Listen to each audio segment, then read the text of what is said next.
E aí, filho do santo, tudo bom? Bom, ontem eu estava conversando com um rapaz que era um consulente e me trouxe essa reflexão que já é algo que eu venho estudando já há algum tempo a respeito dessa indústria do autoconhecimento, sabe? O caminho é para dentro, né? Leve sua consciência, expanda sua consciência. Isso é importante, é fundamental, mas a gente tem que entender que muitas vezes, quando esse assunto cai dentro de um contexto de uma sociedade extremamente egoísta, egocêntrica e competitiva, isso pode nos afastar mais uns dos outros do que colaborar para um crescimento coletivo de consciência.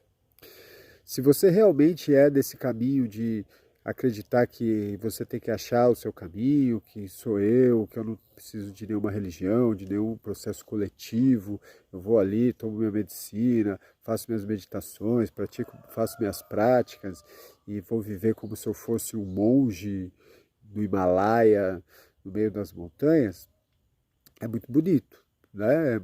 É bastante sedutor, inclusive, né? É algo que está sendo amplamente fornecido e divulgado, que realmente o poder está em você, né? Sua mente positiva, só você pode conseguir e tudo mais. Mas a gente não percebe que isso fomenta ainda mais um processo de separatividade, um processo ampliado de disputa, de competição, né, de isolamento do ser perante os seus iguais. Eu não estou aqui pregando para que você seja amigo de todo mundo e seja uma bolha de gratiluz. Não, muito pelo contrário, mas eu acho que a expansão da consciência e o processo coletivo de crescimento, se a gente quer realmente voltar para o uno, né, essa história bonita de ser um ser de luz que foi separado e você precisa voltar à união. A união aonde? Que sabe? A união com seus irmãos. Né? Se todos nós somos parte de Deus, nós temos que voltar no Uno, o Uno só estará completo quando todos nós nos elevarmos.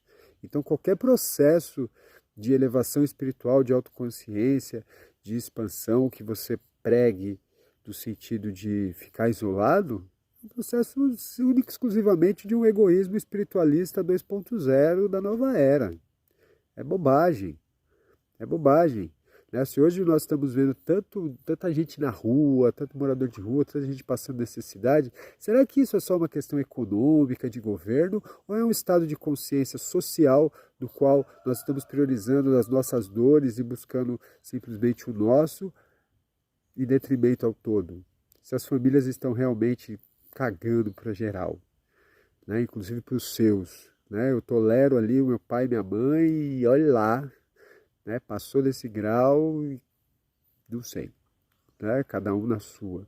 Então isso é uma reflexão importante que eu venho desenvolvendo, sabe? Porque é nesse processo que eu tô tendo com a minha esposa aqui, de construção de estudo, de terreiro, de todos esses anos de terreiro que eu tive, que foi uma das experiências mais ricas coletivas que eu já tive, eu também vivi muito, todo mundo sabe quem é de terreiro, muita intriga, muita briga, muita discussão, muita inveja, muito irmão falando de outro irmão, e é uma coisa que nós, dirigentes, sempre batemos na tecla, humildade, né, abraça seu irmão e tudo mais, a gente fala isso, mas sempre tem essa dificuldade exatamente por esse processo que nós vemos passando contínuo de separatividade, de competitividade, né, de egoísmo espiritual, achando que eu tenho que fazer. Se você realmente acha que você tem que fazer tudo sozinho, que você tem que se desenvolver e iluminar como um alecrim dourado, porra, faz que nem os monges e cai pra montanha, velho.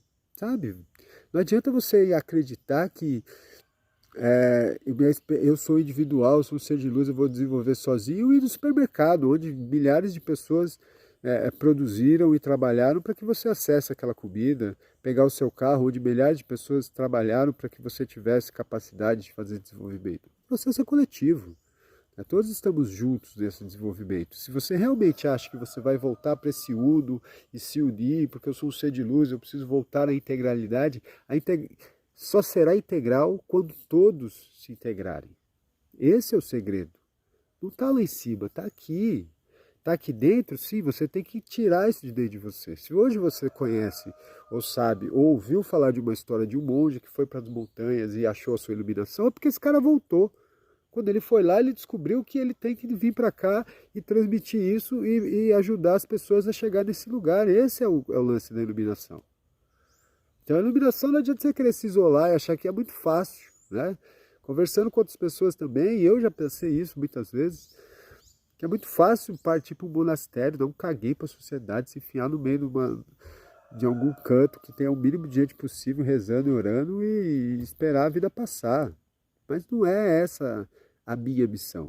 Eu entendi que não é essa a minha missão pela história que eu tenho, por tudo que o meu ser se manifestou em todas as coisas que eu fiz. Foi aí, avaliando o meu comportamento nas mais diversas instâncias, momentos e fases da minha vida, que eu fui compreender realmente qual é a minha história. E aí, dentro dessa história, que eu agora estou tentando transmitir um pouco, conversar um pouco a respeito disso, né? Sair das minhas limitações, né? Abrir mão dos meus medos, das minhas dificuldades, para realmente me expor e ser quem eu nasci para ser. Esse é o segredo. Dentro das minhas limitações, dentro das minhas potências, das minhas virtudes, eu vou trabalhar para crescer coletivamente, porque esse é o caminho real da espiritualidade. Né? Eu, como sacerdote umbandista, entendo, sei que toda linha de matriz africana parte de um processo familiar, coletivo, de resistência, de ajuda, de caridade, de coletividade, do qual todos são iguais perante o orixá. Não tem papo. Filho de Xangô é filho de Xangô, assim como o filho de Oxóssi, e para todos os orixás, todos são filhos, independente da sua linha, dependendo da sua casa, dependendo do que você faz. Porém, essa consciência sempre é coletiva, né? Sempre é coletiva. Se conectar muito mais nas semelhanças do que nas diferenças. Talvez esse seja o primeiro caminho, né? Nós consigamos entender um processo real de espiritualidade integrada, né? Um processo real de espiritualidade que respeite, que eu entenda e conheça o meu corpo, a minha mente e o meu espiritual, num processo de integração no reflexo do outro, no reflexo de compaixão para com o outro, né? Porque a caridade não é dar de graça, a caridade é dar sem esperar nada em troca. É dar sem esperar nada em troca. Não é um processo mercantilista, que eu vou dar e eu vou esperar o troco, eu vou receber algo em volta. Não. Eu faço aquilo que eu tenho que fazer porque é o certo a ser feito, porque é a manifestação legítima do meu ser. Com o meu ser eu não posso negociar. O outro recebe.